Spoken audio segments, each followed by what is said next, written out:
It was one of those rare Saturdays when the Johnson family could finally spend time together. Mr. Johnson, a self-made billionaire who had built his fortune from the ground up, had been swamped with work for weeks. His wife, Mrs. Johnson, a passionate advocate for education and equality, had been traveling for her charity foundation. Their two children, Mia and Jordan, had missed their parents dearly. So when the family decided to go out for lunch, it felt like a small celebration.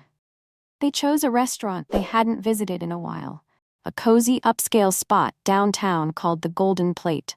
It was a place they remembered fondly from years ago, back when Mr. Johnson was still building his business, and they would treat themselves to a nice meal after a big win. The restaurant had a warm, inviting atmosphere, with soft lighting, elegant decor, and the comforting aroma of freshly baked bread and sizzling steaks. When they walked in, the place was busy, but not overcrowded. The hostess greeted them with a smile and led them to a table near the back. It was a small table, tucked away in a corner, far from the sunlight streaming through the large windows. Mrs. Johnson glanced around and noticed several empty tables by the windows. She politely asked, "Excuse me, could we sit by the window?" The kids love watching the street performers outside. The hostess hesitated, then said, "I'm sorry, but those tables are reserved." The family didn't argue. They sat down, trying to make the best of it. But as they settled in, they couldn't help but notice the sideways glances from the waitstaff. It wasn't the first time they'd experienced this kind of treatment, but it still stung.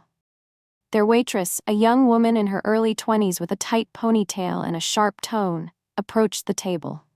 She introduced herself as Sarah and handed them menus without a smile. As the family placed their orders, Mr. Johnson opting for a steak, Mrs. Johnson choosing a salad, and the kids excitedly asking for burgers, Sarah interrupted them. "Just so you know," she said, her voice dripping with condescension, "our prices are pretty high. Are you sure you can afford this?" The table fell silent. Mia and Jordan looked at their parents, confused. Mr. Johnson took a deep breath, his voice calm but firm. "We're fine, thank you." Sarah shrugged and walked away. But her attitude didn't improve. She brought their drinks slowly, spilling water on the table without apologizing. When Jordan asked for extra ketchup, she rolled her eyes and muttered under her breath.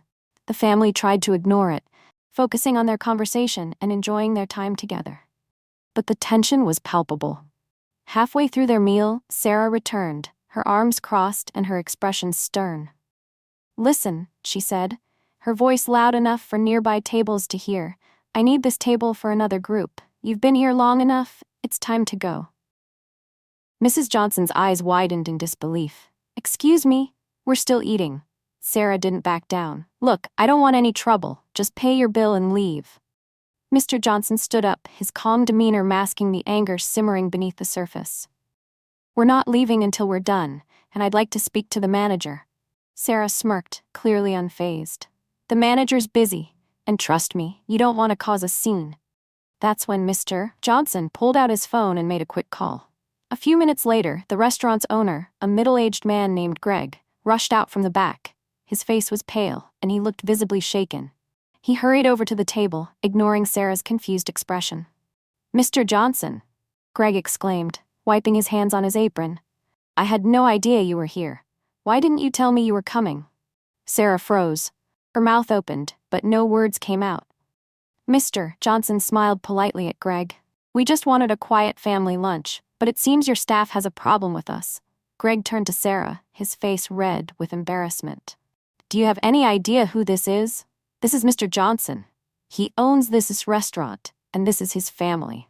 Sarah's face turned white. She stammered, "I didn't know, I'm so sorry." Mrs. Johnson stood up, her voice steady but filled with emotion.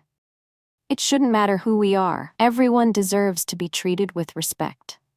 Greg apologized profusely, offering the family a complimentary meal and promising to handle the situation. Sarah was sent home for the day, and the rest of the staff made sure the Johnsons were treated like royalty for the rest of their visit. The chef personally came out to check on their meal, and the hostess brought over a complimentary dessert platter. As they left the restaurant, Mia looked up at her dad, her big brown eyes filled with confusion. Why were they so mean to us? Mr. Johnson knelt down, his voice gentle but firm. Sometimes people judge others without knowing their story. They make assumptions based on how someone looks or dresses. But remember, it's never okay to treat anyone poorly, no matter who they are. Mia nodded, though she still looked troubled.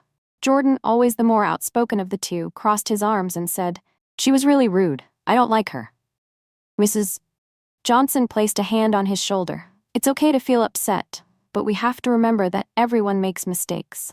What's important is how we respond. We can choose to be kind, even when others aren't."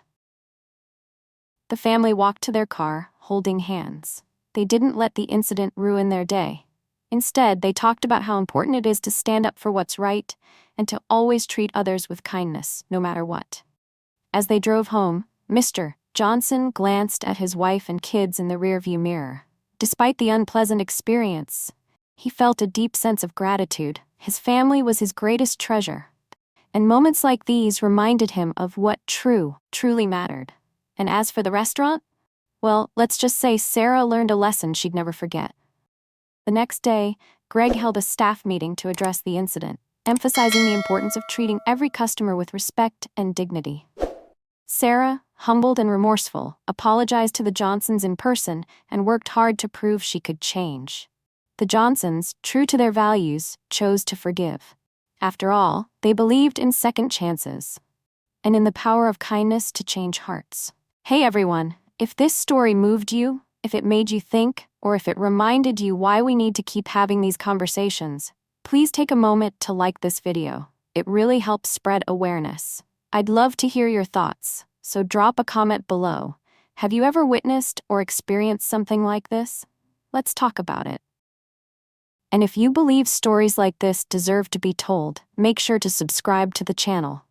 We're here to share real, powerful stories that need to be heard. Lastly, share this with your friends and family. The more people who see this, the more we can bring awareness and change. Thank you for watching and being part of this journey. Let's keep pushing forward, together.